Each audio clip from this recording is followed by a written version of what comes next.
fellow stopped on the corner of 7th Avenue, 125th Street. And he asked the fellow, said, black fellow standing up. He said, I need to go downtown and I want to go to Brooklyn. He said, how do I go? I don't know. He said, what's north? Which way is north? He said, I don't think I know. He said, which way is south? Scared fighting those streets, trying to eat from day to day and trying to find a way. He said, I don't know. He said, which way is west? He said, man, I don't know. He said, what do you know? He said, I'm not lost.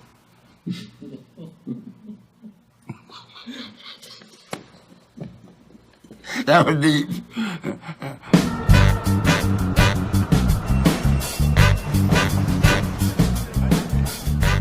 What is funk music? Musically, it's the bridge between 60s soul and 80s hip-hop.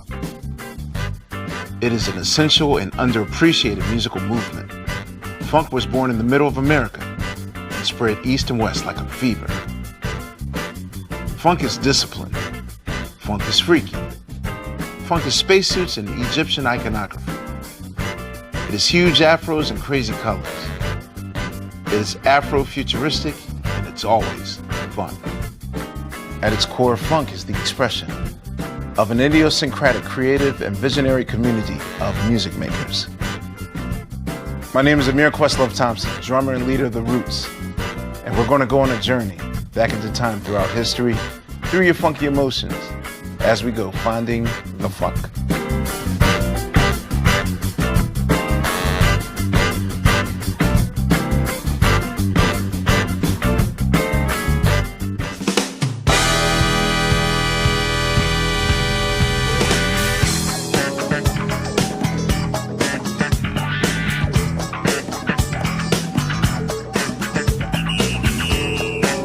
Funk for me is our life. Funk for me is the word that was spoke, and this is what funk is. I'd probably say it's rhythm and blues with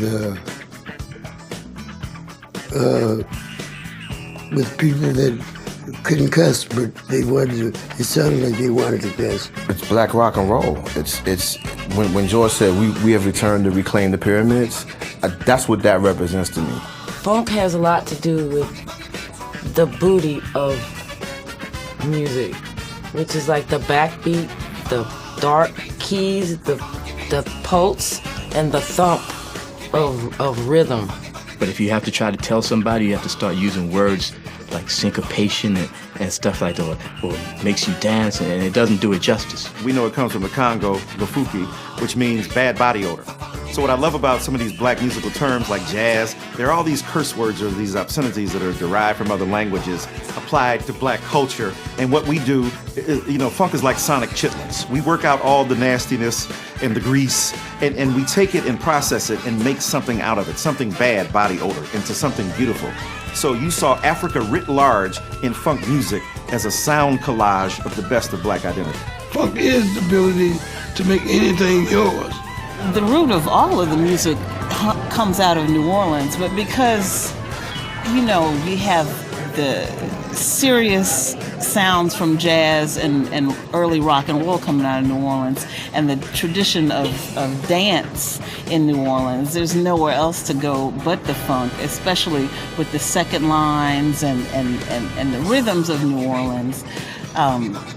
You mix that with the jazz sound and rhythm and blues, and you have the funk.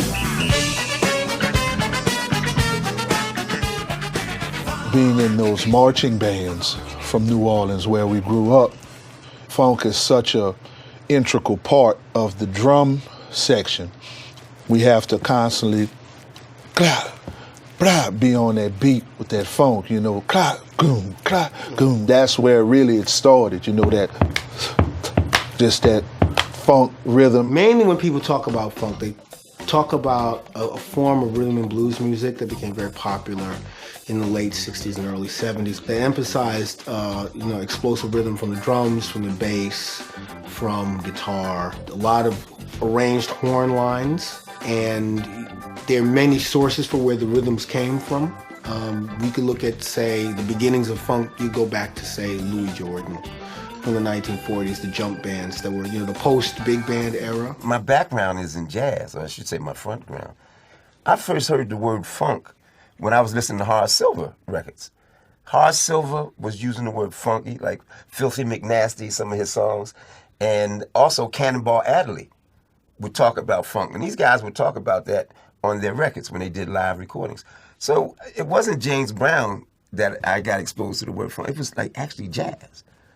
I mean, funky was something that we called Horace Silver and Art Blakey and even some Miles stuff. But there was funk jazz in the early 60s. And if you go back to old issues of Downbeat, you'll see stuff described as funky jazz. Well, with jazz, go back a generation and a half. With jazz had become really sophisticated as well. I mean, the jazz that was happening in the 60s, because of just the natural development of music, jazz had started in the 20s. So by the time you got to the 60s, 40 years later, jazz had become very, very complex. And then add to that the social aspect with the civil rights movement, you know what I mean, and the hippie movement and the challenging of everything in the 60s. Jazz had become something that it was really out there, you know what I mean? And funk was a reaction to that. A lot of people don't know that James Brown, is an organ player. And one of his best friends, a lot of his best friends were jazz musicians. Oliver Nelson and him were like very close. So you get this thing, and I've always said, there's a wonderful mixture and coming together of jazz and R&B that when you examine a lot of the early jazz guys or funk guys, you'll see that they have a deep jazz connection. James Brown, soul brother #1, was a fan of funky jazz and would have his band open his shows with instrumentals that would inspire a revolution. Soul music was really singing music, It was about the vocalists and supporting vocalists. What happened with funk is that funk became more instrumental. It became more about the rhythm section, particularly, and the relationship between rhythm section and horns. And to some degree, singers didn't come secondary, but the band became a bigger part of the show. Classic James Brown, of course, is the funky period, the soulful period between 1966 and 1974. So between that period, you have kind of the evolution of soul.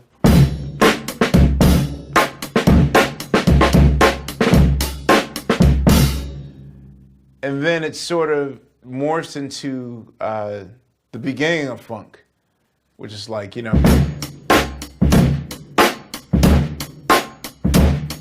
The voice itself becomes, in a beautiful rhythmic way, open to multiple and polyrhythms. And Motown, because we talking about they ain't got no lyrics. But when they started sampling, what did they sample? It must have been a lot of dope in that shit. You can put a 10 on it. You can sample him, and then I can sample you, and somebody can sample me, and it still work. On stage, he would perform elongated versions of them, and the vamps were a device to set up, really to give him a forum to do choreography with the Famous Flames. So it was really just a device to provide an opportunity to do dance routines. It wasn't really a musical thing.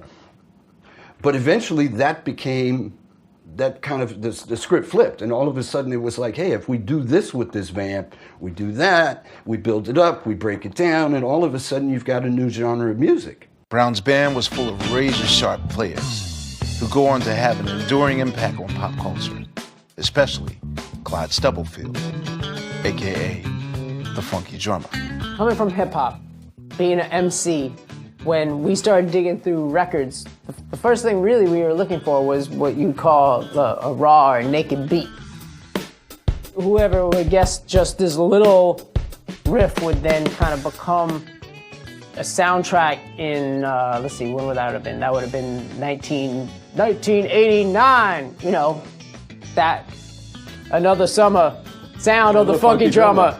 I don't think when Clyde Stubblefield played that in 1970, I guess what, 71, 70, maybe even 69, who would have guessed 20 years later he'd be the backing band for Chuck D. Every MC worth his grain of salt, like this is what they wanted to rhyme with. Probably the best hip hop act that really utilized funky drummer to the hilt was Public Enemy, who pretty much made this their rhyming bed. If James Brown was a saxophonist, he'd be Maceo Parker. I mean, if anybody ever does a study of their DNA, it's got to be the same. I mean, somewhere somebody's mama knew somebody, because their musical spot, their sense of rhythm and time is so impeccably the same. As a college student, I was at a crossroad, you know, because I know everybody want to play jazz, you know, traditional jazz.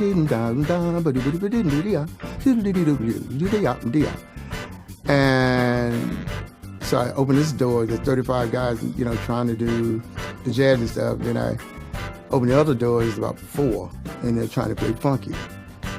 And I said, you know what, if somebody came looking for somebody that maybe could perhaps play funky like me, I maybe, you know, recognize easier if I'm in that group of 4. So I came up with a equation, I guess you can call it, formula. You know, I or we play 2% jazz and 98% funky stuff, and that's what I'm about. A labor dispute between Brown and his band led him to recruit a young crew who had been gigging in Cincinnati with King Records. Led by the Collins brothers, Catfish on guitar and Bootsy on bass, they become legends themselves. Okay, so when Bobby Bird called, we planned at this club, having no idea that, you know, we're gonna, you know, James Brown is gonna call us one day. You know, I get on the phone with him, and he says, where's you and the boys, what are y'all doing? You know, we playing a gig, you know. Well, James Brown wants y'all to, you know, come play with him. I said, James Brown, you know, so I went through all the excitement thing.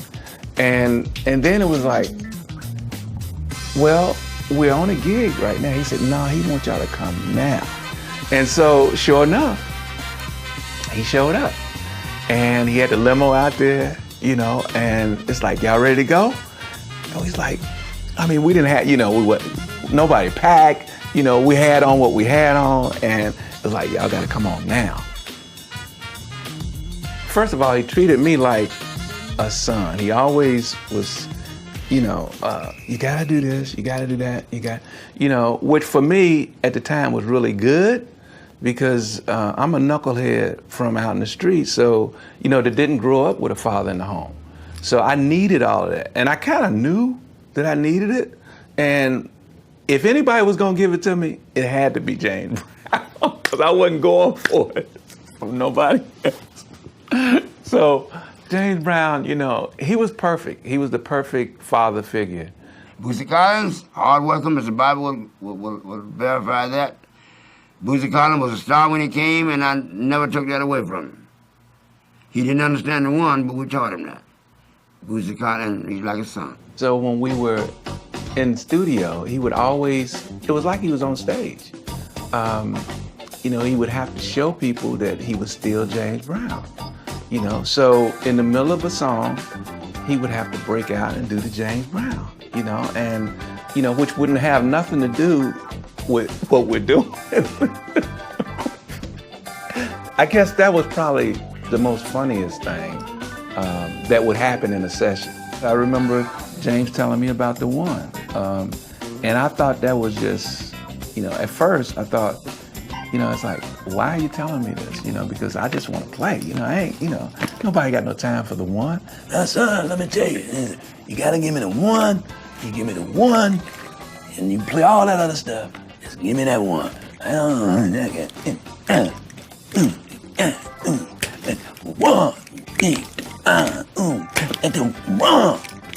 I said, all right, you mean like this? You mean like this?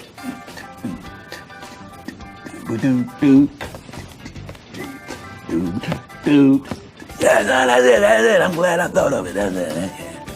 But that's where Brother James was at. I mean, you know, and he taught me that. And when he taught me that, it was like I used that in every thing I did. Now I got to find a way to get these people. So I got to play something they can't play. So it was on 2 and 4, and with chip throw and all that stuff. You can't wash my papa's bag. I put on 1 and 3. And you can't waltz backwards, so you can't go down, you gotta go up, see, so that stopped all that waltzing mess. But it became the biggest thing. It went from 2 and 4 to 1 and 3. Bootsy and Company's exit didn't stop Brown's funk flow. He'd go on to come funk classics like The Big Payback. But the age of Aquarius was dawning with psychedelic drugs, funky threads, and wah-wah guitars. Where Brown's funk had been rooted in the struggle, Sly Stone's vision was truly utopian. It was a movement going on. You know, it was a whole lot. It was a few different movements going on. And it was a movement going on in music where you're just coming out of this peace and love thing. And then we're going into this whole other thing. You know, we didn't know what it was, but you know, I think we were kind of at the forefront of it and a part of it. And so it's like bands were moving to the front of the stage. Bands were wanting to be the stars instead of playing behind stars. Jimmy and them had talked about it, you know, and he was probably one of maybe the first that actually, you know, especially being black, that actually, you know, came to the front. Jimi Hendrix had come up as an R&B backup musician. So even as a guitar god, he never forgot the lessons of the groove. Jimmy was the coolest there is.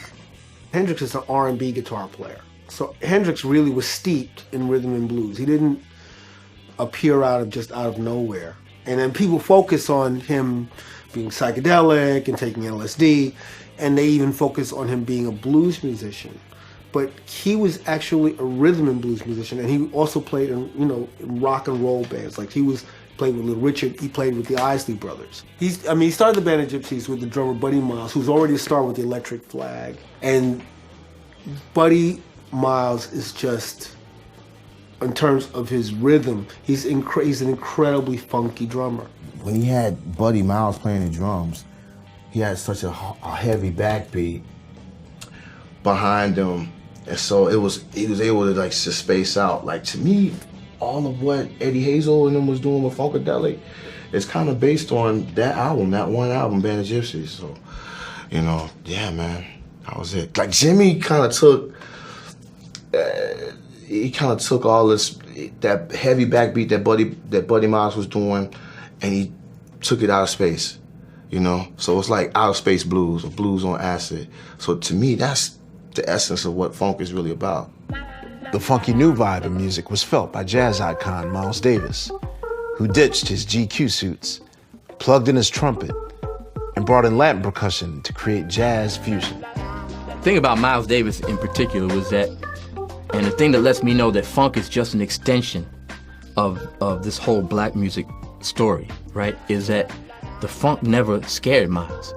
You know, when he found himself in an environment where the musicians were playing funky style instead of more of a traditional jazz style, it wasn't like he said, oh man, I don't know what to play. It wasn't like it's a new language, I don't know how to talk in this new language. He started plugging his trumpet into a wah-wah pedal, which is a device that usually you plug a guitar into, so it goes wow, wow. Miles plugged his trumpet into a wah-wah pedal. We were doing exploratory funk, and that's really what it was, you know. And at the time, there was a lot of people cutting it up, but truth lasts. On the Corner was the first time the critics just actually, this is horrible. I remember I read one review where a guy said it was voodoo music. Well, he was right for the wrong reason. It was voodoo music. But again, some people say you have to wait for an audience. You know, they talk about a music being ahead of its time. I never believed that. Music is for the time that it exists. We didn't have to wait for a new audience of listeners. We had to wait for a new creation of critics. Because we would play night after night and the joint is packed. Wow. See? And there was no album covers in jazz that looked like this when Miles did this, man. This is incredible. This blew people's minds. This was truly a record of its time. And it created a huge controversy in the jazz world, man, because people, like, Miles has lost his mind. A lot of Miles's fans, they just thought he lost his mind. Talk about what it did for young musicians. For young musicians, it justified the funk. The fact that Miles was, going in this funky direction. It justified it. They were feeling the funk already, and they were feeling like they had to make a choice. Am I going to be a serious jazz musician, or am I going to do this thing that's in my bones, this funk music? And Miles said, you don't have to choose. He said, you should try to figure out how to combine the two. That's what Miles was doing. The hippie spirit of the age was transforming the values of black folks, just as it was white America.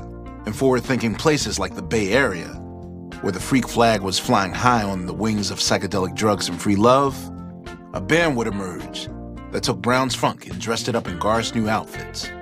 Funk could be disciplined, but also hot fun.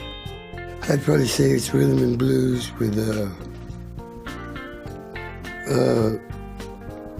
people that couldn't cuss, but they wanted to. It sounded like they wanted to cuss. It was like they had that edge on it. So you said it sounded like rhythm blues, but they wanted to cuss? Yeah, I mean that it was kind of like don't, they wanted to, because I know I did. You wanted to cuss? No, I didn't want to, but the words were, I felt like, yeah, I didn't want to get in trouble, but sometimes I did, though, anyways. I've been in trouble before. Apparently. James Brown gave birth to funk, and then Sly raised it. He clothed it in another way. What Sly did was updated to contemporary sounds. He sort of married what was going on. He was a true pop producer in a way, but then he took it the next step further, and he was able to lock into the element of the radicalism of the Vietnam War, of everything that was going on in the 60s and 70s. And he was able to sort of put that in words and into music that made sense for everybody. So anyone could relate to Sly. You cannot believe how badass this band is, and but they're like this band where you look at them, you just think they're not even in a band together. It's like, but together, they are the most badass, just funky, rockinest, killing it band you could ever see. Sly was a hippie West Coast band that had funk undercurrents, that they played, all their stuff was funky, it was funk oriented, but they also played pop very well. But they had Larry Graham, and they had Sly, and they had his brother, and only those people played like that. That was chemistry of the highest order. When we saw them, we said, oh, shit. Sly's band, Family Stone, they were a multiracial band. Men and women were in the band.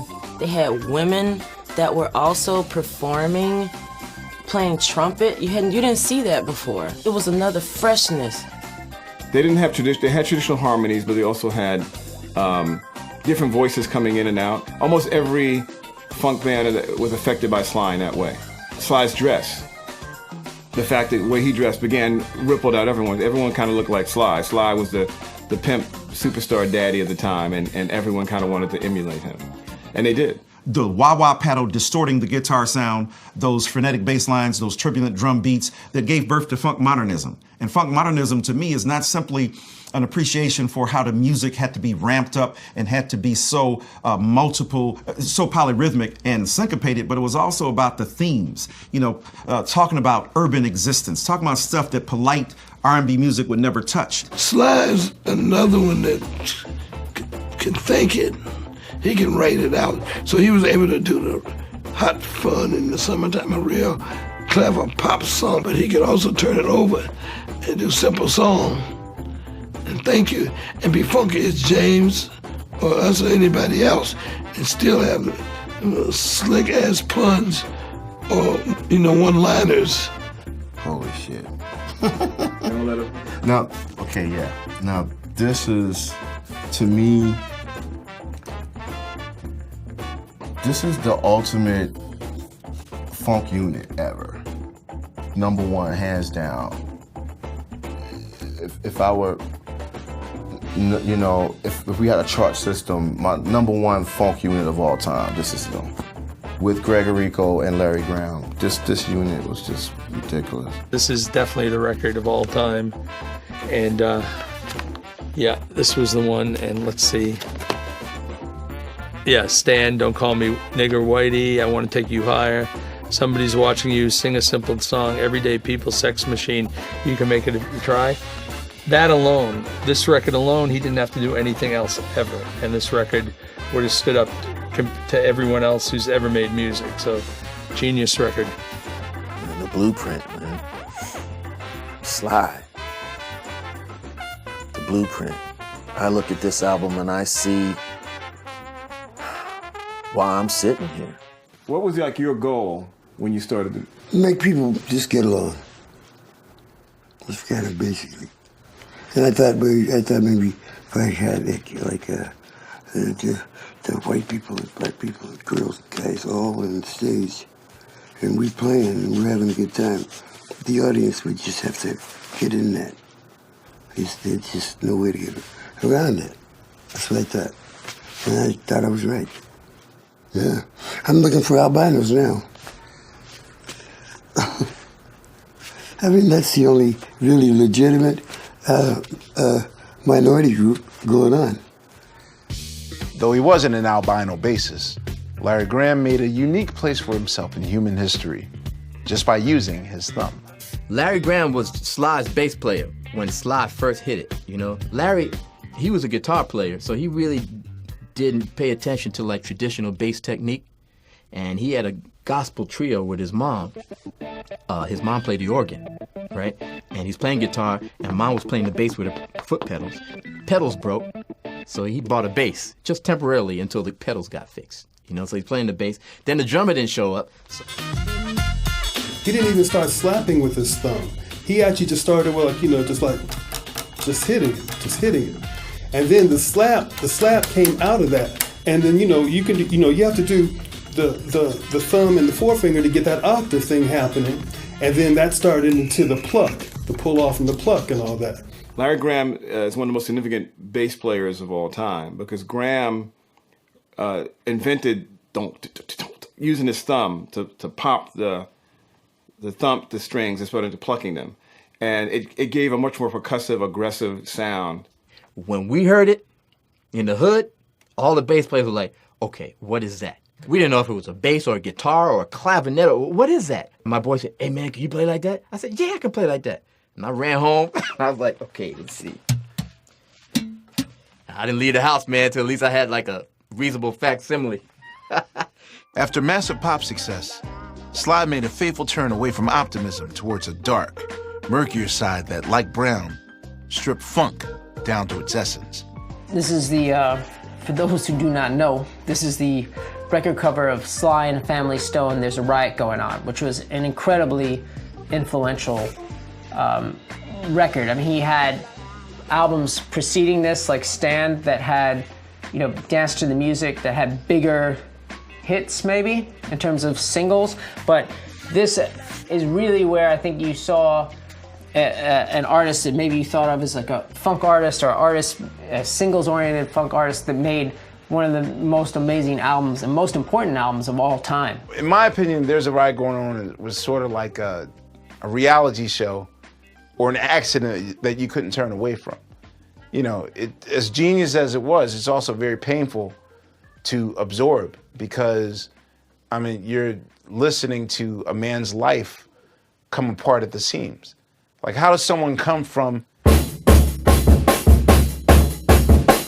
like that reeks of you can do it. It's encouraging. They were the utopian poster children of all that was beautiful, the civil rights era. How do you go from that to, Just Like a Baby is like one of the most painful songs to ever listen to. It's the sound of, it's just very depressing. What led you to make that particular kind of record? Because there were a lot of riots going on. That's probably it. There were a lot of riots going on. All kinds of riots, too. There were racial riots, and then there were economical riots, and then just riots. Riots. Wrong riots. You made the record a lot, unlike an earlier record, you made it almost by yourself, pretty much. Yeah, I had to. Because at the time, people had other things to do a lot of times, and I'd just be stuck. I'd live in the studio, so when the part come up, I'd have to figure out. I'd just do it myself, but I put their names on it. Why'd you put your names on it? Well, because I never like you gotta go to a movie and you find out the guy's the director and the producer and the star and I don't like that. I don't know, it's so greedy. So I just put everybody's name on it anyways. The Beatles is 4 of them. So they like ungodly. Motown had a whole bunch of them. But they all are like one artist. Motown is like an artist with a whole bunch of different writers, producers. Sly did that shit by himself. And in the solitude of a camper. He had a studio set up in a camper, and he would go out there and lay this stuff down. Sly reinvented the sound of music on Family Affair by his innovative use of early drum machines. Sounded right to me, and then I'd break one, so I'd have to have about 4 of them, different sessions, and then you're not supposed to push the button, but one button at a time, and I would have about 3 or 4, and I'd break rhythm machines every time I go to sessions. Just to get them right, though, to get the right sound. So that particular, you broke like 3 or 4 drum machines making that record? Oh, yeah, at least. Talk about, there's, people have always speculated about what the lyric is about. Is that about man himself? Is it about a particular family? It's kind of it can be that. And then it's just an idea that I thought everybody could relate to. And that's kind of basically it. Fast forward, I get a chance to meet him. I said, what is Family Affair about? He said, Tunes, that's about me. He said, the lyrics, one child grows up to be somebody that just loves to learn, and another child grows up to be somebody you just want to burn. Mom loves the both of them. You see, it's in the blood. Both kids are good to mom because blood's thicker than mud. It's a family affair. His mother only called him Sylvester. Sly, they were in competition internally. Because he was one of those kids came up in the Holy Roller Church, and when he went that way, his mother and father hated him. So he was always in conflict. And years later, I found out there's a lot of people who came out, brothers and sisters who come out of the gospel thing, that had that internal conflict. Well, there were 2 girls in the house, and they were active. They would argue, and then they would not argue, and so I left and I went upstairs to the studio. That's probably had a lot to do with it. Okay, so there's 2 arguing. There's two. They were sisters. Ah. One turned into my wife. Okay. And then she was.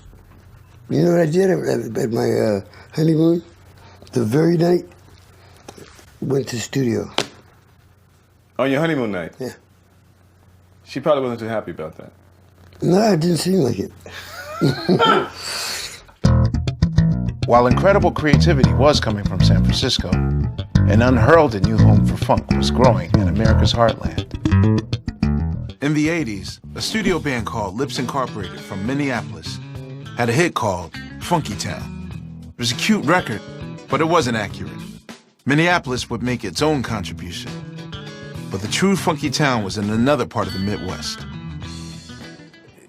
There was a time where it seemed like Ohio was coming up with a new funk band every other week. Dayton, Ohio is just down the road from Cincinnati, where King Records was located. James Brown recorded, and Bootsy Collins learned his trade. But from the late 70s into the early 80s, a city with a population of 300,000 was truly Funky Town, producing the Ohio players: Slave, Lakeside, Heatwave, Zap, Roger, Platypus, Sun, as well as innovative musicians like Junie Morrison and Steve Arrington, which raises the question, why Dayton, Ohio?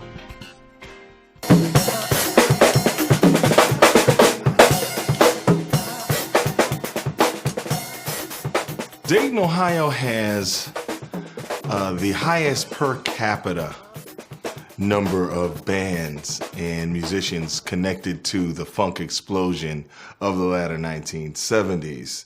A city that has inordinate number of bands that had record deals on major labels.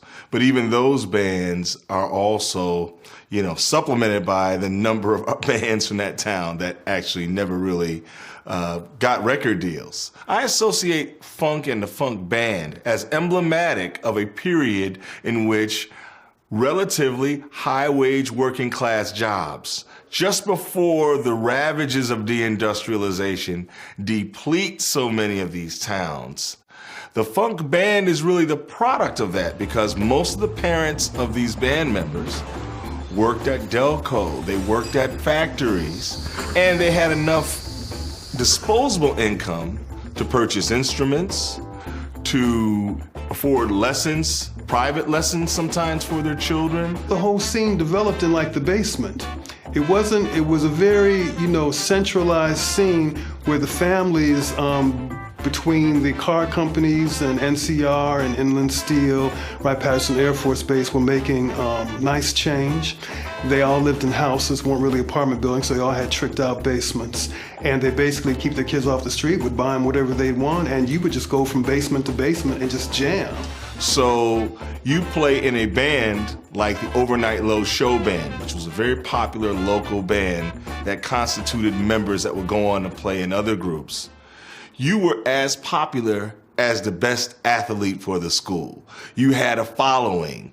The talent shows and competitions at these schools rivaled major sports events as far as the attendance and also the seriousness with which the competition was put together. The breakthrough for Dayton was a band known for its driving riffs and erotic LP covers. When I first heard Skin Tight, I remember the girl that I picked up the night that I heard the song Skin Tight, and she was wearing skin tight jeans. And the lyrics go, "You a bad, bad missus in those skin tight britches, running folks into ditches. They about to bust their stitches." Damn. After the Ohio Players hit, everybody even got more serious because not only did the Ohio Players have hit records, they were totally unique. Nobody sounded like those guys. And it just kept getting deeper and deeper and deeper. We generally wrote about things that were happening on the road. And at that period of time, people were streaking. In fact, on the Skin Tight album, we have a song called Streaking Cheek to Cheek. And that's because people in these college campuses where we were playing a lot of the time were running across these college campuses butt naked. And a streaking thing was out. So Skin Tight was the whole idea based around that concept of what was going on in the world. The cover itself was so suggestive, was erotic, was sexual, was challenging to a narrow conception of what the black body was worth and what it was about. And this is a very curvy woman of color, so that the very cover of the album signified what's inside. First, they were really shocking. I thought they were very shocking. I was like, wow, they put a naked lady on the cover. Meanwhile, of course, I was a young girl at this point, but I thought they were so stunning and they were so beautifully done and tastefully done. This was a great thing about conceptualists. This was the thing I think about people in funk music and combining stuff with fashion. They were great conceptualists. I mean, Ohio Players album covers. I mean, can we just, that's a moment in and of itself. Our concept was, the band, if we could put on our album, A Beautiful Black Woman, we would have every man alive looking at it. And if they would look at it and they would buy it, then possibly they would put it on and listen to it. The honey concept was just unbelievable. When we walked into the studio and saw this girl laying on this plexiglass and they're pouring honey over her, it's like, what are y'all getting ready to do? It's like, one of the biggest and most anticipated things with us doing an album is to finish it, to see how the album cover was going to look. It was like, okay, let's finish this album cover called Honey and see where we're going from here. But the girl was really covered in honey. Really covered in honey. And after a couple hours of shooting, you know, shots and likewise, you know, you probably heard the story. She got stuck to the plexiglass. She really got stuck to the plexiglass. She really got stuck to the plexiglass, and we had to pour warm water over her and then pry her off that plexiglass. I tell you something. That's not an urban legend. It's not an urban legend. That's the truth.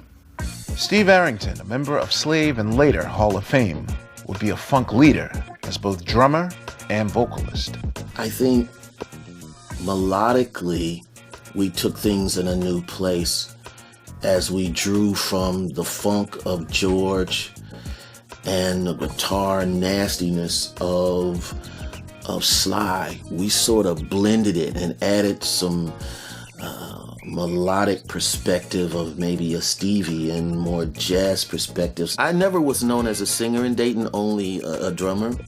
I sang with this lounge band, the Murphys, and tie a yellow ribbon, you know, doing all the On My Way to Vegas tunes, you know what I'm saying? Came back to Dayton, and I remember Slave then moved to Jersey. And then we went into the studio for Just a Touch of Love album. We had did the track, and the guy who was gonna sing on it wasn't in the studio for a while. And so we all took a turn at the mic, and I was like, man, we feeling that. It's kind of strange. Steve Arrington, as talented and powerful as he is, he's also a brilliant experimentalist.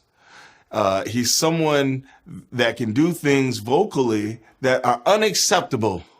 He can actually sing a song, make it sound good, and even be outside of the notes in the chord, but he'll skim over those notes, go outside it, and come back. Some of the kinds of things that some of the great jazz singers were noted for doing. He brings that to funk, and it really comes to, I think, a kind of national spotlight with the song Just a Touch of Love. We made a serious stamp on the world of innovation in a small town to say, to be innovative and unique is powerful with just some guys who started in the garage doing talent shows. It just comes from cats, man, who just didn't give a flip and just say, we're going to do it our way. If it goes woo, woo, and you hear the fret noise, so you hear the fret noise.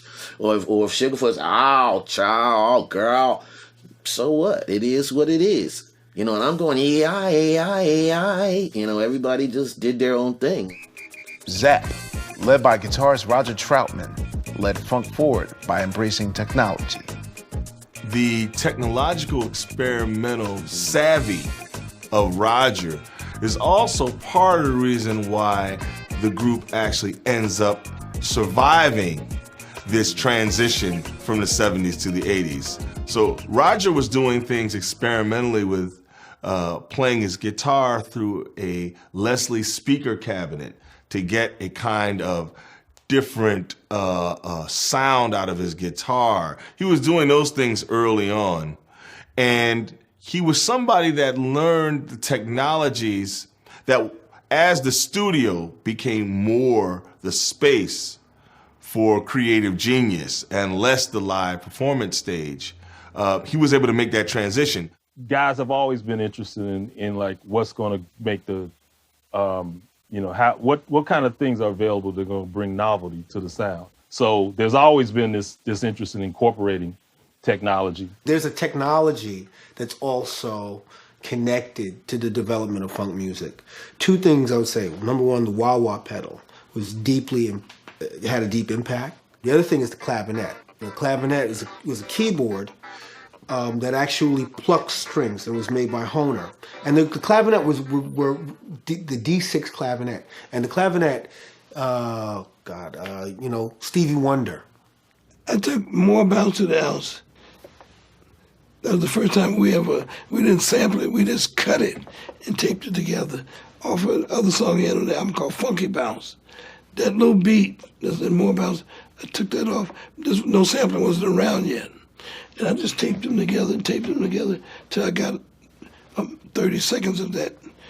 Then I called Roger back in and told him to play. It was Wes Montgomery, James Brown, and we sang more about the but then I had him sing the talk box on the Moog and on the guitar. So you got 3-part harmony on it. So it don't sound like a talk box. Dayton definitely made its mark on funk, but the hard streets of Detroit would be a home base for funk's most influential music mob.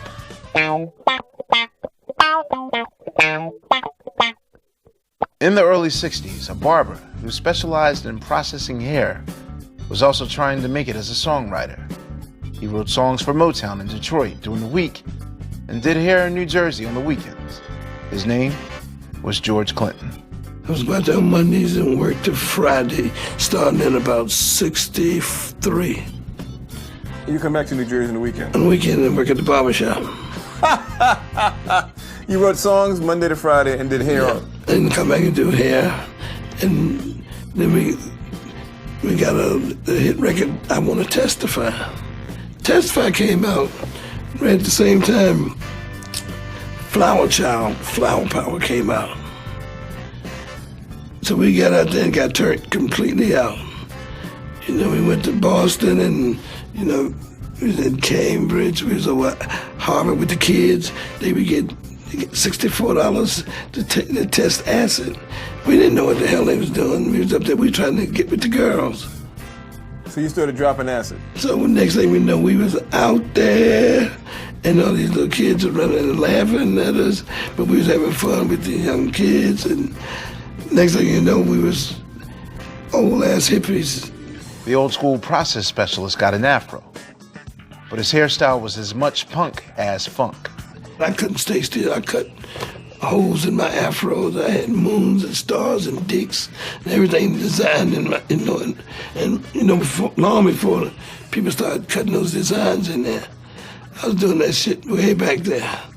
You know, they were still wearing suits and I was wearing diapers and sheets and nothing. The music was changing slowly and slowly. The records started changing slowly. And it went on that way till Bootsy came into the group. Going up to the house, first of all, it's kind of like, you know, you get this, you know, the Atom Family kind of thing.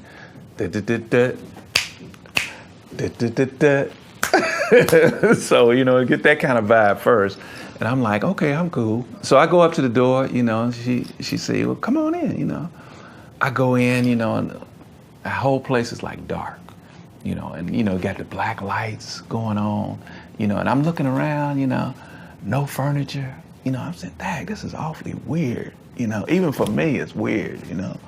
And then I look over in the corner and I see this sheet, you know, sitting over in the corner with some yellow chicken feet on, you know. And she said, yeah, that's George over there. I'm like, yeah, I figured that had to be George. So I go over, you know, and he said, sit down, you know. And I sit down beside him, you know. We start talking immediately, you know. And so, you know, I was telling him about the band, and he said, yeah, you know, I know all about, you know, JB's. He said, yeah, y'all. And he was telling me how bad we were and this, that, and the other, and that he wanted to hook up. We need to hook up. So my deal with him was, okay, help me write some tracks for Parliament, and I'll help you put your group together, the Rubber Band. He said, can I use that name? And I said, that's your name, Rubber Band. And we did Stretching Out in New York, walking down the street. Stretching out and among the news in a rubber. The whole song we had there, walking down the street. Came back to Detroit and recorded it. You know, but that was the thing. Get him was a new sound. You know, then he got Maceo and Fred. So Parliament all of a sudden had what we call P-Funk now. This funk dynamic duo will write many of the era's defining jams in a boat off in Miami, in the infamous Bermuda Triangle. Bootsy, he and I went all the way to Bimini. You know, that's the Motor Booty album, talking about #1 Bimini Road. Well, I took him through there, and you go all around Bermuda Triangle and all those weird places. When we first started going fishing, I thought we were just going fishing for fish, which we caught a lot of fish, you know, but I started realizing that we were fishing from the universe. We had the studio going 27 hours a day, you know, and it was like, I made sure, that's when I had to make decisions about, okay, are you gonna stay up and act a fool all night, or are you gonna act a fool until 4 o'clock, get maybe 2 or 3 hours of sleep, and then beat everybody over to the studio? I've slept for a few nights in the studio, yeah. We like I said, it was a party for 7 days. And we'd say like Knee Deep. The song Knee Deep took us a week to record. So we stayed in the studio for those 7 days. No one would leave, maybe to go get something to eat, but everybody would take shifts, you know, next. And yeah, you'd be stepping over people. People didn't take baths, nobody washed up. And talking about funk, yeah, it was pretty funky up in there. A bath. You better come on and soak in that doo-doo. Like I used to tell them, you know, I have the bass so loud that I want to be able to run my hand across the record and feel it. You know what I'm saying?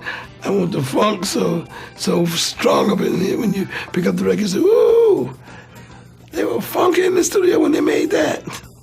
Nah, it was crazy. You know, you had to step over mugs, you know, this, that, and the other. But I kind of clocked in early, you know, but that don't mean everybody clocked in. And you know, when George gave me that opportunity, for something just clicked. It was like, okay, you got to stop acting a fool. It didn't mean I had to stop acting a fool. It just meant you got to, you know, balance this fool, you know, because the fool was still in me. And to this day, it's going to always be there. But I had to find a balance to do what I felt I needed to do.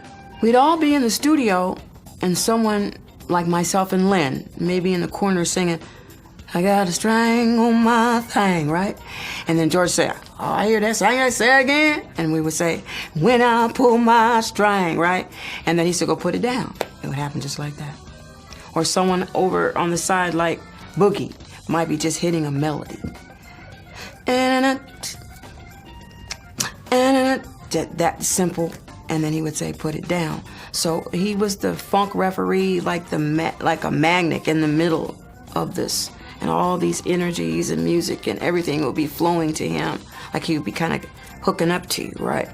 And one at a time, we would all go and put those parts together. And George would just, all those parts that are flowing, the creative energies that were in that room. I don't know how he managed to remember it all at one time and then retain it. What do you think P-Funk and George's contribution was to me? What did he bring to the music that was new? Funk. So George brought funk. Straight funk. He's just funky. Normally, you just can't help it. And what's really deep is he didn't know where the one was at, you know, and that was funny too. And so, you know, I kind of had to show him where the one was. I told him, I got this from James Brown, you know, and he was so deep, you know, it was like, give it here, you know. He didn't care where it came from. It's like, give up the funk. Bootsy had been to James Brown school, so he knew what it meant to be 1, 2, 3, 4, 1, 2, 3, 1. He knew the essence of that. But once I realized that 1 was what it is on James' record, we just tried to, we got stupid with it. We want the funk. Give up the funk. Oh, we exaggerated it and clowned it from then on. And Bootsy had that, him and his brother, right. They had that same essence that they had on James, that lock. You can go to work by that time and you don't need no metronome with Catfish. Well, the whole Mothership Connection theory was basically that black people were the first aliens, and it tied into George's whole alien culture theories and mindset that he was way into. So he basically took the whole Easter Island and all these various things that Stonehenge, like the pyramids, who knows who built these things, okay? And he tied it into, I know who built them, black people who were the original aliens and came from outer space and blah, blah, blah. So he created this whole thing. They take all this kind of fresh 60s, 70s, hard look at ancient artifacts and questioning the origin of mankind and put it to an incredibly funky beat. Because these are essentially kind of black nationalist ideas.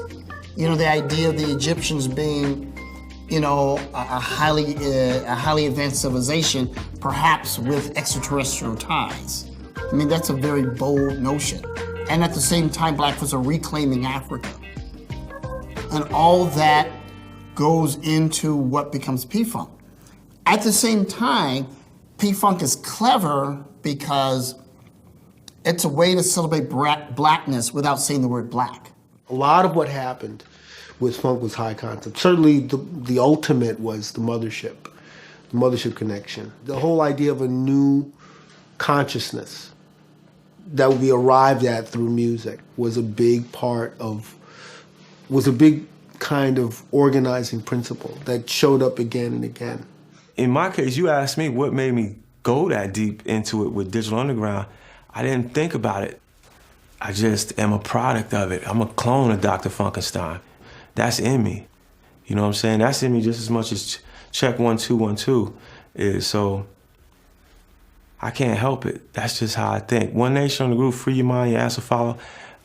I was branded by that. Of all the great records that P-Funk had created, none of them had a bigger impact on the next generation than Flashlight.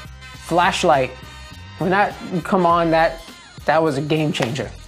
You know, the second that would come on. Tell me, what was it about Flashlight that was unique? Flashlight is just like, and to this day, I still don't know what I'm hearing. Like, I'm a musician. I don't know what I'm hearing. I don't know what's vocals. I don't know what's synth. I don't know what's bass being played through a Mutron. I don't know what's happening on that track.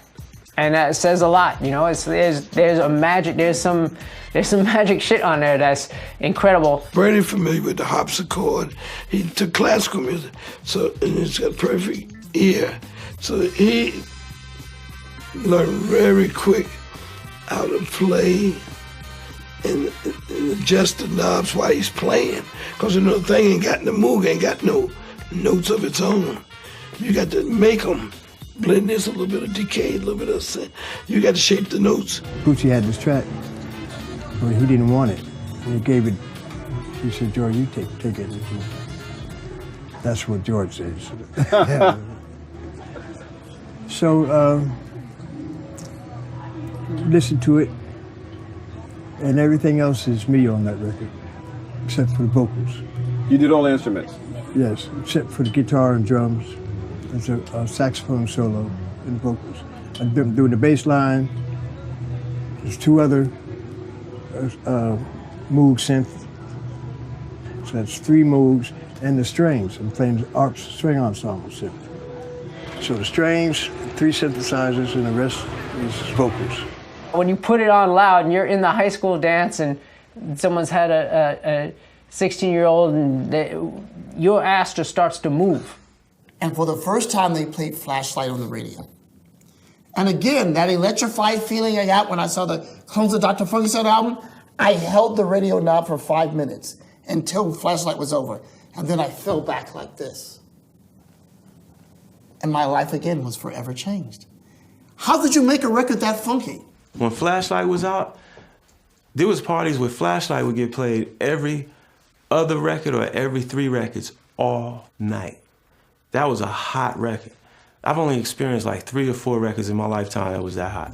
The success of the P-Funk mob was part of a wave of funk bands that would have major hits, be musically adventurous, and have dynamic stage shows. Kool and the Gang out of New Jersey, BT Express and Grass Construction out of Brooklyn, the Barcades out of Memphis, Brothers Johnson and War out of Los Angeles. Then tons of bands started in one city and moved to others. Maze featuring Frankie Beverly moved from Philadelphia to the Bay Area. Cameo relocated from New York to Atlanta. Two of the biggest bands of the era made Los Angeles their base of operations. The Commodores coming from Tuskegee, and Earth, Wind & Fire from Chicago. Earth, Wind & Fire brought funk as close to elegance as it could come. I talk about this all the time, like, you know, you kind of have like the guys who are, you either a Rolling Stones guy or a Beatles guy. And even though you love the Rolling Stones, you know, you kind of lean toward the Beatles. So it's kind of the same thing with Earth, Wind & Fire and Paulo Funkadelic. Either you're an Earth, Wind & Fire guy or you're Funkadelic. And I love Earth, Wind & Fire. I love Earth, Wind & Fire. But I'm definitely a Funkadelic. But Earth, Wind & Fire, to me, just the whole, the Afro-Cuban thing and, you know, Afrocentric, and just to me, the mysticism. I used to sit and like stare at All in All for hours, just looking at the pyramids and all that stuff. And my fascination with it to this day can be stemmed back to looking at those album covers back in the day. Earth, Wind & Fire was Bill Cosby. P-Funk was Richard Pryor. Both comedic geniuses. But that was the difference. Earth, Wind, and they were both talking about cosmology, but in a different way. There was a whole thing with Earth, Wind & Fire. They were focused on Egypt. There was a whole Egyptology and pyramid power, the past and the future being collapsed. You know, that was a big part of it. It's about the belief that we owe our debt to other people and that the world has to be brought together in a multiracial fashion. The irony is, out of funk music emerges a kind of synthetic collageous approach where things are brought together. Think about Earth, Wind & Fire. It's all about love. We into astrology and mysticism and word religion, you dig? So that was actually prophetic, and that was pretty radical and cutting edge because you're speaking to these deeply Christianized black people whose modernist worldviews are being challenged by this Afrofuturism, which is projecting our blackness into space. A leader in changing the look of funk was a vocal trio from my hometown of Philadelphia, who went from the Bluebells to La Belle. They were like way before Gaga and Lady Gaga. They were, to me, they were the originals of avant-garde ladies that just didn't give a flip. Plus, Patti could sing like beyond. And Nona and those guys were innovators. You know, this was before Grace Jones. They told women it's cool to be yourself and to be provocative and to be outside the box. We started wearing space-influenced clothing by Larry Legaspi, and for that particular night, we wanted to, I guess it's called early branding. We did the show at the Metropolitan Opera House and we said, wear something silver. And we had nuns in silver, people painted their horses silver, had silver-drawn carriages. Salvador Dali came. I mean, it was really a big night. One of the key figures in funk style is a gay Filipino man named Larry Legaspi, who was a stylist for, initially he developed LaBelle's look, the extraterrestrial-looking sci-fi women singers. That was then adopted, and it went on when George Clinton's outfits and the P-Funk's outfit got more elaborate. Legaspi did that. He also went on, he worked also with Kiss on the rock side.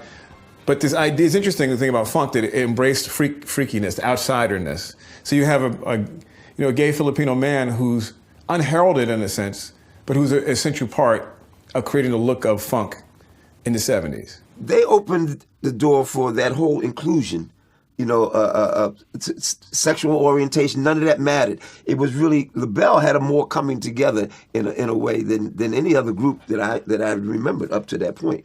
So you had the disco thing going on, but when they came along, it did this. So you'd go to their concerts, it'd be gays, straights, it doesn't matter. And that opened the door for that to me, the LaBelle.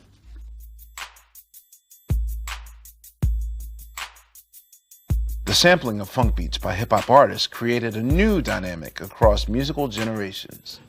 But sooner or later, somebody comes along, and takes it back to square one with the simplicity. It always gonna do that. And when it comes, people gonna say, "What's that? Get on the nerve. What is that? What is that?" It's the new shit. James Brown, P-Funk, then all the songs that had that raw, unprocessed, because you have a lot of room left, so you can process it yourself. Funkadelic have a song called Good Old Funky Music. Just a simple stripped down beat, but the way they recorded it, it sounded monster to us. You know, we heard that and it was like, you know, oh my God, we could not believe our headphones, we couldn't believe the speakers. It literally could shake the room. And then I think, you know, then hip hop artists like ourselves had the idea of like getting a hold of those things and then, okay, turning the bass way up or doubling up a kick drum or chopping it up to make it even move or make it even crunch even harder. Hip-hop is going to be deeply influenced by funk because they have similar preoccupations with repetition and circularity and vamping and taking a break beat and moving on. As art, funky drummer is the most important hip-hop break in hip-hop's stratosphere. But I feel as though the actual heart of hip-hop lies within Impeach the President by a group called the Honey Drippers. Impeach the President is, I mean, that is black music's We Will Rock You. Like just that instantaneous, I know that drum break. Part of the funk, especially back then when I first came out, it was really about its connection through hip hop. You know what I'm saying? So kind of like in that lineage is how we were reaching it. And so by the time I did Voodoo, whereas we're kind of like not leaning as heavy onto the head nod thing, weed smoking, head nod, hip hop thing, but it get more elemental. I credit sampling anyway. I know there's going to be a great deal of controversy, but I'm going to credit sampling because, you know, sampling took that essence, took that rawness of the funk and then put that back on the radio where it had been missing. I would definitely credit this to hip hop and, you know, the West Coast, the G-Funk type thing, because those cats religiously are fucking with the funk. They're not fucking around. Every time I go to Cali, that's all I hear in the streets. And Snoop and Dre and all those groups out there, I mean, that's all they do. They sample Roger, they sample Cameo, sample all the old P-Funk stuff. Everything was up for grabs. Jimmy Castor Bunch, JB's, whatever. You know, it was kind of like then after 1989, you could never sample another James Brown record again because you'd heard it. You've heard so many things that were just mined and used for so many hip hop tracks at a certain point, you know? So, you know, you had to get in on the ground floor. Being more sampled, not just about hip hop, rap, everything. It's all across the board. I thank God that they chose me. And 4 or 5 years gone by, and they're still using me for everything, most of the major endorsements. I feel great about the whole thing. Y'all think James Brown is a hot catalog? Listen to this P-Funk stuff. And it was really, like you said, I was more continuing what they were doing. I just felt like Digital Underground was the hip-hop version, extension of Funkadelic. Rap and hip hop have blown up and they're all coming to George.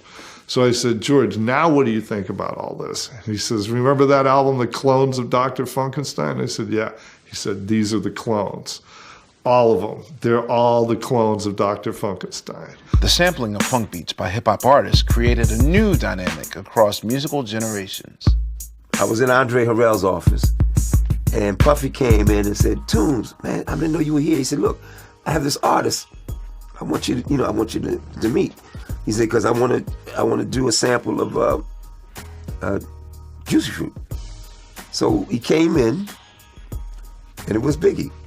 So we met, really nice young man, man. I mean, I really dug Biggie, man. And then he thanked me for giving clearance, because they were having trouble getting the records cleared. And that was the bridge into the next generation. They would just buy the gear and start figuring it out. They started figuring out how to make music. They would start sampling. They'd say, well, I'll take Good Times. Since that already works, I'll take that, put in my little sampler and make a little groove out of Good Times. And I was like, and all of a sudden my whole perspective on it changed, because I realized that they wish that they could have had the knowledge. People who make records, like DJs who make records, they have to buy vinyl or buy records and find little snippets that they like and add it. I don't have to buy nothing. Yeah, I bought this in 1977. You know what I mean? And I could do it. But you know what? Hey, they stopped teaching people how to play instruments. What do you expect? People aren't going to stop being creative just because you take away their tools. And they go and they dig, and I've heard people say to me, like, yo, man, I came to you through that Jay-Z record, dude, and I heard the original Weekend in These, and I started getting into your career. So, that's really been cool. I dig where things have gone.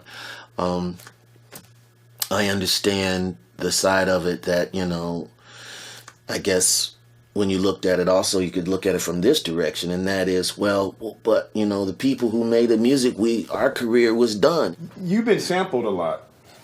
But do you feel like the artists, do they remunerate? Are you getting paid for, are they? Sometimes they don't, but I'm thankful. They keep me alive. You don't have any beef for sampling? Nah, I don't care. Well, are there any, I may sample all them. And I may do that, yeah. Sample everybody that sampled me. I may even sample what they sampled. And call it a sample.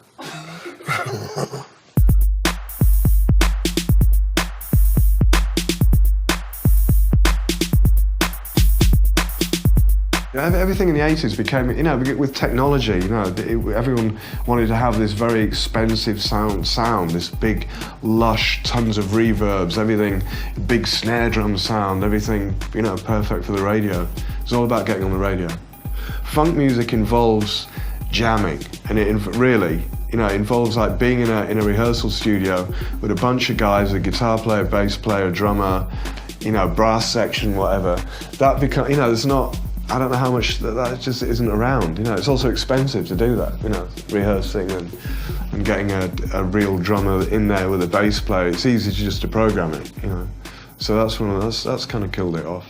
I really think that the technology, in a way, killed the funk band, and which is something I really believe that once a lot of those bands started using drum machines and replacing the drummers, I think they lost. A lot of them lost their way. Some of them, like Cameo, they made a sound out of it, but some of the others didn't make a sound.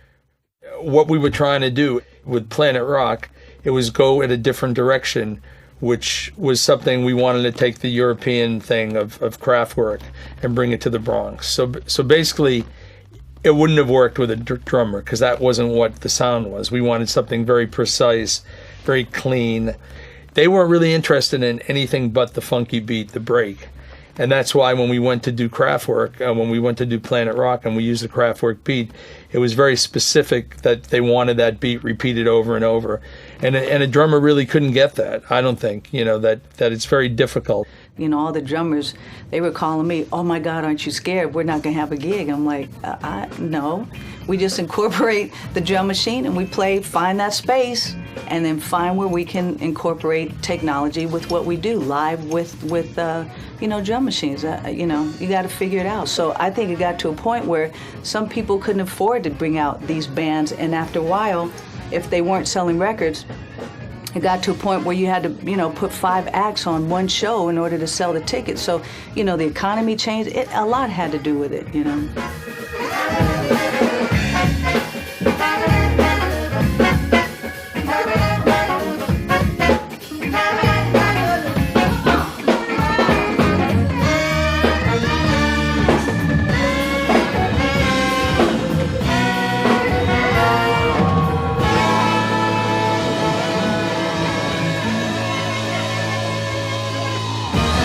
He emerged out of the frozen north from a place that seemed too frigid for funk.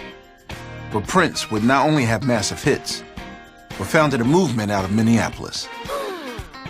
between his protégés like The Time and Sheila E., disciples like producers Jimmy Jam and Terry Lewis, and imitators from other cities like Detroit's Ready for the World, Prince's sound dominated the 80s and continues to reign.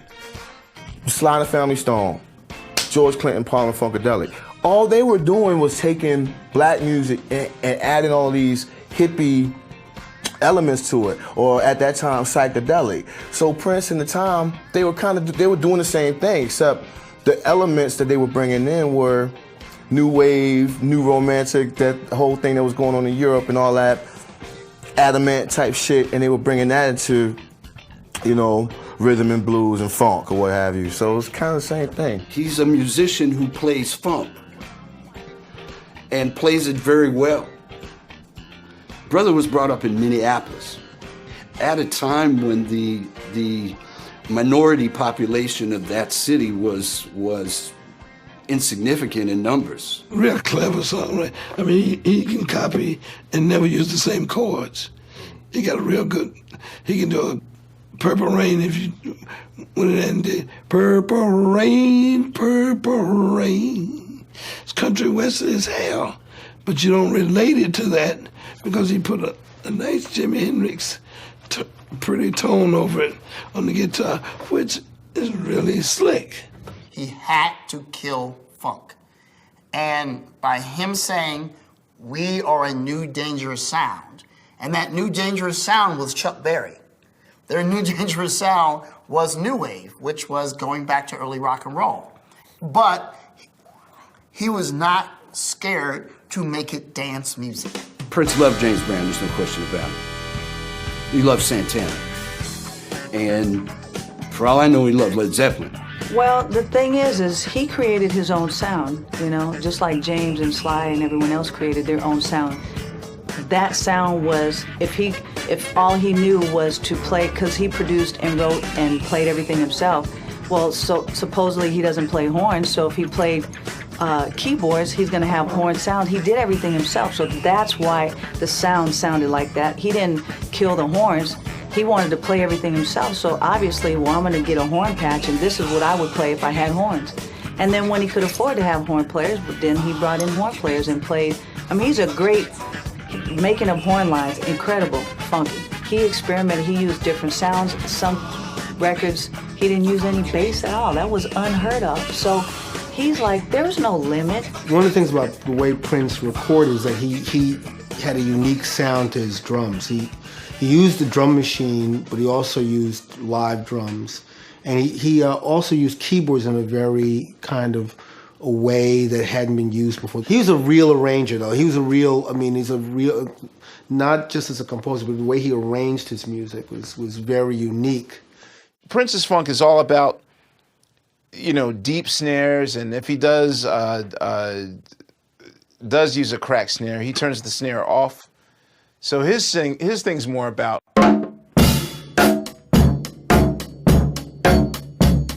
know what I mean? Like it's a driving funk. I always put it this way. What I recognized when I was first around Prince and would come to rehearsals and sound checks and so on, was that whenever he wanted to jam and just have fun, inevitably he would call a James Brown tune. He might play Body Heat for an hour and a half, or It's Too Funky in Here. Those were two of his favorites that he would just jam on, and he'd play guitar for 10 minutes, then he'd sit down and he'd go over to Bobby Z and get him up and he'd play the drums, and this jam would just go on forever. To the point where the crew and everybody was like looking at their watches, like, all right already, let's go, we want to go home, eat dinner. And we just, rehearsal would go on and on and on, and he was having a blast. Yo, the one figurehead that totally embraced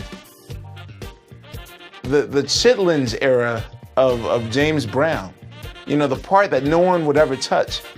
You know, rappers are taking all these funky drummer and Give It Up or Turn It Loose breaks and the Payback and all these classic prime James breaks. But there's someone that actually took the James stuff that no one wanted to touch and made it into their own. And that person was Prince. Morris Day and The Time were very much his funk alter ego. You know, certainly Prince trademarked a brand of funk that was fresh, sonically fresh. The only thing that is on the one in 777-9311 is the hand clap. Everything else is all over the one.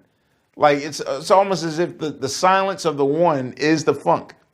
And the fact that that song was a top 10 hit and digestible, easily digestible, it's baffling to me. He seems to have a formula, have a formula that doesn't waver too much.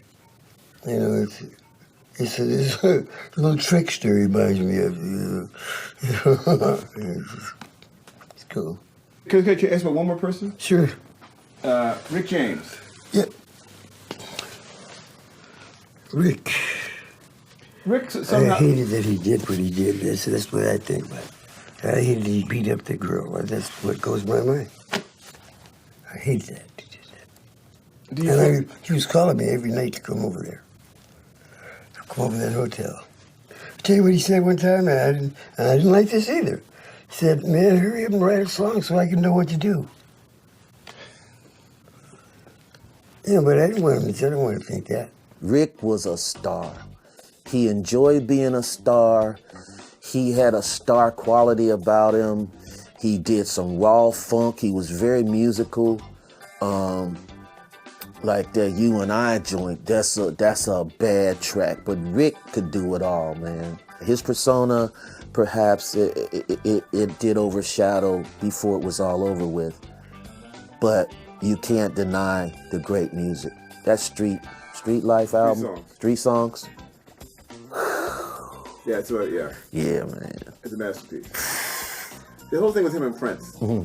Because, he accused Prince of conceptually took this and then the girls, and it's interesting the rivalry they had because they were compatible talents. Mm-hmm. And Rick in his own way was one of the few people who could mess with Prince in terms of the range of stuff that he could do. And what if they'd have done something together? I mean, a Prince-Rick record, a Rick-Prince record, however you want to say it. Whoo! For many younger black musicians, Prince was the bridge between funk's traditions and a new technology-savvy sound. Indie funkster Dame Funk studied records like 1999 to create what he calls modern funk. That's what I'm trying to take modern funk. I call it modern funk because we continued it. I want to try to bring beautiful music along with the street beat on the bottom. The progression of funk was dying. We had a lot of tribute bands. I'm not mad at the tribute bands. They're very talented, you know what I'm saying? But I'm not a retro artist. I'm not up there going back to 1969. I think, again, he's pushing the boundaries. He's basically one of these people that was very highly influenced by funk music and wants to do it in the 21st century. And this is his interpretation of what funk music is in the 21st century. What it has evolved into being. Dame's love of funk led him to create a long-running party called Funkmosphere that serves LA's vibrant underground scene. Steve Arrington was so inspired by Dame that he collaborated with him on his first new tracks in over 20 years. LA sort of feels like the way Dayton felt in the 70s, with people not being afraid to try and do different things. And that's why I've connected with that scene, to try and open up and say, hey, I want to be a part of this, sort of like a second movement. The future of funk, I think Dame's really kind of trailblazing, because there's not that many other people who are in his path right now. There's a group in Japan who I call the Japanese Dame Funk, and there's a guy in France who I call the French Dame Funk, I think people are starting to pop up that sound like it, and it's kind of a recognizable sound. Oh, that sounds like Dame. I'm hopeful, pretty confident that there is going to be an artist that really reaches the kids. D'Angelo, to me, is one of the most awe-inspiring torchbearers of funk that I've ever known. We're brothers in funk. And I'll say that making the Voodoo record was one of the most enlightening, educational experiences I have ever had. I mean, that changed the way that I thought about recording, that changed the way that I thought about engineering. When D sits down at a piano, it's nobody but D. And yeah, there's James Brown in it, there's Prince in it, there's Sly in it, there's George in it, because how can there not be if you've listened to this music growing up? But I don't think anybody else has so comfortably merged the classic elements of R&B and funk with the hip-hop influence the way D has, and that's why it's fresh and contemporary. I think funk is dead in its own way. It's not what it used to be, but it has morphed into something that's different in the 20th century. Absolutely, it's totally different. And it's okay. From Brazil, the country that gave the world samba and bossa nova, the gritty favelas that surround the big cities have generated their own brand of funk, ballet funk. From West Africa, funkalicious grooves called Afrobeat have been inspired by several generations of the Kuti clan, beginning with his legendary father, Fela, and continuing with his son, Shayon. Not only is 21st century funk global, but is deeply ingrained in the scene people think of as rock center. Jam bands may have been inspired by the Grateful Dead, but jam band icons Fish and Les Claypool are among the many that work funky rhythms into their winding musical excursions. It is some 60 years after James Brown made On the One, a musical commandment. Yet funk still continues to move feet and booties. What is its legacy? Well, I think funk is everywhere and nowhere at the same time. It's ubiquitous in that it still provides the recipe for the musical orientation. That is, we have not quite gone outside of the formula that James Brown and Sly Stone have given around syncopation, around the one. Those things are so deeply entrenched, not only in black music, but in American pop music, that you can't get rid of it. The pillars of that dance music is funk, whether it's via sampling and taking something old, or it's just inspired and fueled by that concept of something gritty, something dirty, something that's making the audience move and reactive in a certain way that's kind of almost beyond a mind or intellectual reaction to records. You know, it's just that the spirit of putting a record on and just having a reaction of bodies move, that's going to just go on and on. I'm one of the few people that does believe that funk has never left. It's you know, the ripple is just spread, you know, throughout the earth. Is it in America as much? No, but you know, everything must change. So it doesn't mean that I'm not a believer in it, you know. But no, funk is still here. The one will never go anywhere. You know, it's like funk will be the guest of honor, but it always will bring somebody with it. So what name should I put down to get into the club? Funk. Well, funk plus 3 guests. It's always going to be funk with some other form riding out. And I think whatever form that is may succeed it, but it will never eclipse it, because the funk is the fundamental structure of our existence when we fight against nastiness and when we celebrate ecstasy at our heights. Man's natural state is funk. If you don't wash, don't brush your teeth, or splash on cologne, you will be funky. So when we say funk, we're not talking about simply music, but the unfettered essence of men and women. So funk never dies. It is eternal. It just smells a little different from time to time.